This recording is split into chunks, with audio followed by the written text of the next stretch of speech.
All right. So, happy Monday, or whenever you're watching this, I guess. This is part two of the article that we're reading, chapter four of a book, about Huckleberry Finn. And so, what I'm going to do here is on the right hand side here, I have the text from the article from the PDF. And on the left hand side, I have the notes that I would have you write down on the side. If you have your document in front of you, the PDF on paper, if you took that home, great, do that. If you did not take that home, that's okay. I would still write down the notes on the left hand side because that'll help you out. For the essay, that will be coming up. That will be in a separate video for tomorrow. So we'll kind of get started with that. We'll see after the next 2 days kind of what's going on. I'm not real sure what's going on, to be honest. So we're just going to read this together here, okay? So, again, the main purpose of this article is talking about why the ending was so messed up. Why was it so controversial? Why bring in Tom Sawyer? Why have Jim already be freed by Miss Watson? Those were kind of the big questions. We're also talking about satire, and satire, again, is criticizing a person, a group of people, a system, criticized in some way either through humor or through kind of more shock. And so the ending could be seen as satire, because it did kind of make you laugh a little bit, but maybe in the wrong way. And so we're talking about the history of the time period that Twain wrote it in. Because back up here, I can go find it. Down here, Huckleberry Finn is increasingly coming to be understood as having a great deal to say about race relations in the period in which Twain wrote it. And then right here, again, Twain may have been signifying, like Jerry, like Jack, the covert ways, the gap between unthreatening surface meaning of his text and the more subversive hidden meaning, a critique of race relations in the post-Reconstruction South. So that is kind of the thesis statement of this article, of this PDF, and now they're going to talk about it a little bit more. We talked about the history a little bit so far, about how in after the Civil War, up until about 1776 or 1876, there was freedom for African Americans. They were able to hold public office and vote and do government stuff, but yet there were still groups in the South that were trying to take that freedom away. And it all kind of comes to a head in 1876 when there was a lot of bloody clashes, such as Hamburg and Ellington in South Carolina, and they were reported in papers that Twain read. On one side, it was that, and on the other side, it was articles about speeches claiming that we had the best freedom in the world, and we had the most freedom in the world, and we love freedom. And so there was kind of a hypocrisy between the two. Between, oh, well, we say we have freedom, but yet we're doing all these terrible, horrible things to the African American population. And so, I think Fifth Hour didn't read this part, but Sixth Hour did, so I'm just going to read it real quick, and then we'll go forward here. The election of 1876 led to the end of Reconstruction. Do you mean to make good to us the promises in your Constitution? Frederick Douglass asked a national gathering of Republicans in the summer of 1876. A couple things to note here. One, Frederick Douglass was a black man who was freed before the Civil War, and he was talking, and he was always a huge supporter of black rights and standing up for black rights during this time period. Also, during this time period, Republican, Democrat, there's always this kind of controversy of, did they switch sides? Did they switch ideologies? Those kinds of things. I don't know enough about that, but I just know that during this time period, Republicans were the Union. They were mostly in the North, where Democrats were mostly in the South. And so Frederick Douglass is talking to the North. He's talking to the Union. He's talking to those Republicans up in the North in 1876. But by this time, as Eric Foner has noted, most Republican leaders had concluded that the Northern public would no longer support federal intervention in Southern affairs. The Compromise of 1877 and the withdrawal of federal troops from the South that it entailed marked a key change in national policy.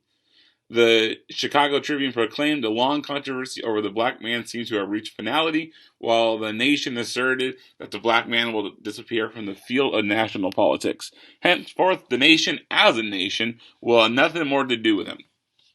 So, if you remember history, American history, the compromise here was, we'll let you have your president if you withdraw your troops. And they agreed to that. And so basically, the North just kind of said, yep, we're done. And you're kind of like there to fend on your own kind of a deal. I'm hearing sirens, sorry.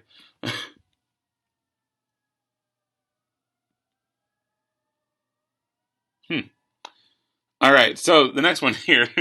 Sorry, the sirens are getting to me. All right, the intimidation that white supremacists earlier had to carry out at night could now be accomplished in broad daylight. The official government policy was now to look the other way, as African American civil rights were flagrantly violated and as thousands of African Americans were effectively re-enslaved through such means as sharecropping, lynchings, and the convict lease system. Under the convict lease system, for example, thousands of free black men were picked up throughout the South on vagrancy charges, or, if poor, on charges of intent to steal. That's messed up. Like, they didn't even steal. They were just, oh, you're poor, so you're probably going to steal. So we're going to arrest you. And then once they're convicted, they were leased out as cheap labor for extended periods of time. As Victor Doño has noted, the convict lease system, which involved the captivity, imprisonment, or re-enslavement of legally freed black men, used the vocabulary of the Phelps episode, including such terms as prisoner, chains, shackles, guards, and escape. Tom Sawyer's participation in Jim's captivity may represent figuratively the injustice done to countless black freedmen under the convict lease system. So, some messed up stuff there. And so this is one part of notes for this one paragraph. Here's another part of notes. Just kind of be pausing and writing them down real quick and then unpausing, kind of a deal. Unpause. So, black men were picked up on vagrancy, just kind of roaming kind of ones, or intent to steal. And then once they were convicted, they were released out for cheap labor for extended periods of time. And so, very common back then, kind of common now. There's a business in the prison system here in America. Not going to get into it, but a lot of times the prisons that are privately owned, and so their whole idea is to make money, and so they do things like they make the prisoners make stuff and design stuff and stuff like that. Companies like Victoria's Secret, for example, have had prisoners be making their stuff and whatnot. Kind of interesting to read about, a little horrifying, but interesting nonetheless. As Doña points out, it would have been virtually impossible for Twain to have been unaware of the convict lease system and its implications for black men in the South. Articles on the subject ran prominently in the early 1880s in two magazines Twain always read, The Atlantic and The Century.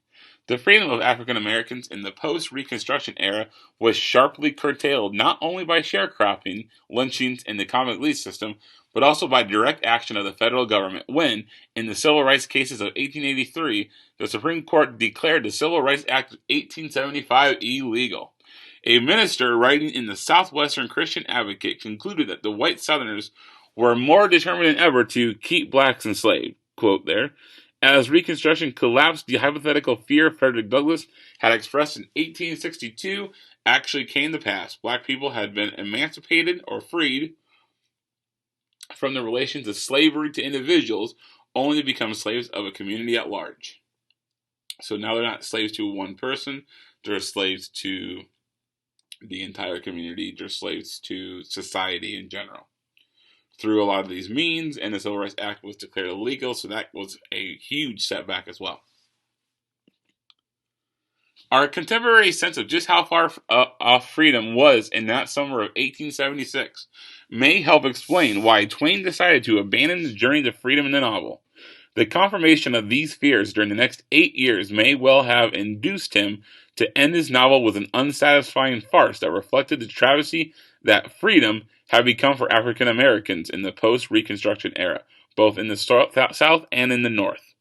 What Bernard DeVoto called the chilling descent of the novel's ending mirrors the equally chilling descent embodied in that chapter of history.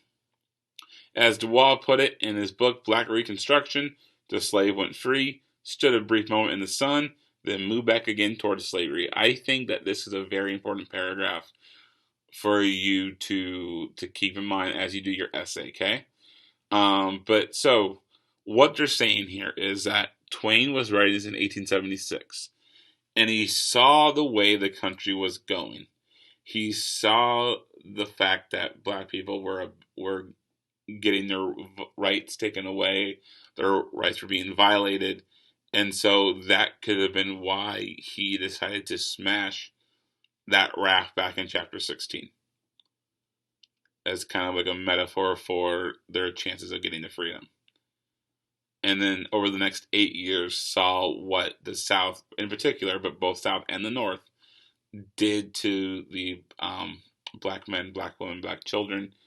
And that's when he decided that the ending of this book should be just as unsatisfying as the history that was taking place during his writing of the book. Very important part of this article, okay? And this is the last slide here. Twain himself may have embraced Jerry's trickster strategy to call into question the very possibility of writing a slavery to freedom narrative in the 1870s and 1880s, a time when the nation was effectively re-enslaving its black citizens by law and by force. Huckleberry Finn presents itself as a simple boy's book, and slyly, as a traditional trickster tale, presents itself as a simple animal story.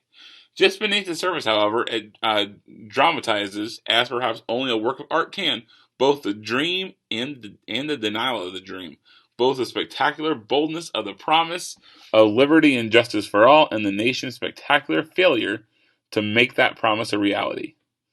Lewis J. Butt suggested in 1962 that Huckleberry Finn may have been a comment not only on the 1830s and 1840s, but also on the 1880s, and scholars have subsequently built an increasingly solid case for the idea that the last portion of the novel may be read as a commentary on American race relations in the post-Reconstruction era.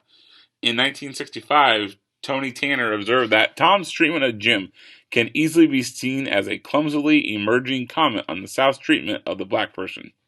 Neil Schmitz expanded on this theme in 1971, Richard and Rita Gallin explored it in 1979, followed by Lawrence B. Holland in 1982, Stephen Malou in 1985, and Harold Weber in 1987. You'll notice that your article has like another page and a half, I think. It's not really that important to what you're going to be doing, and so I just kind of cut it out. But basically, most scholars are coming together to see that the ending of this book could be seen as a satire on the way that the United States botched or messed up the freeing of the slaves. It started around in 1962. That's kind of when Huck Finn had a resurgence in American history because of the Civil Rights Movement. And it was controversy in 1962 as well. It's been controversy almost its entire time, but it got more popular. And so scholars started looking at it in a more scholarly light because The Adventures of Tom Sawyer is not a great book from a literary standpoint, where this one has a little more in it, has a little more depth to it, and so that's kind of what they're holding on to. And so it started around the 1960s, and it has gained some popularity ever since, and I am tending to agree with most of these scholars on the ending.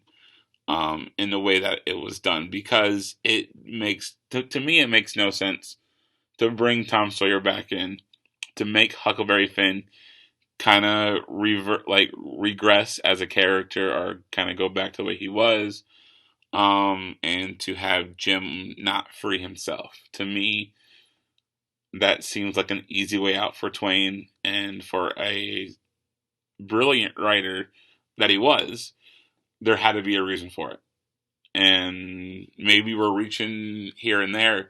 And some of the rest of this article is a little bit of reaching, in my opinion. But I think for the most part that these scholars are pretty spot on. Okay, so this is the end of the video. Please answer the question on the Pear Deck, and then tomorrow I'm going to go over just the essay real quick, and I'm just going to have a quick little extra ticket for that. And then Wednesday we'll see kind of where we're at, and we'll go from there. If you have any questions, my office hours are Monday and Tuesday from 10 to 11 or 1:30 to 2:30. If neither of those times work for you, send me an email. We can set up a separate meeting. I'm kind of busy in the morning tomorrow on Monday, but I should be available in the afternoon and all day on Tuesday. So, all right. I think that's it.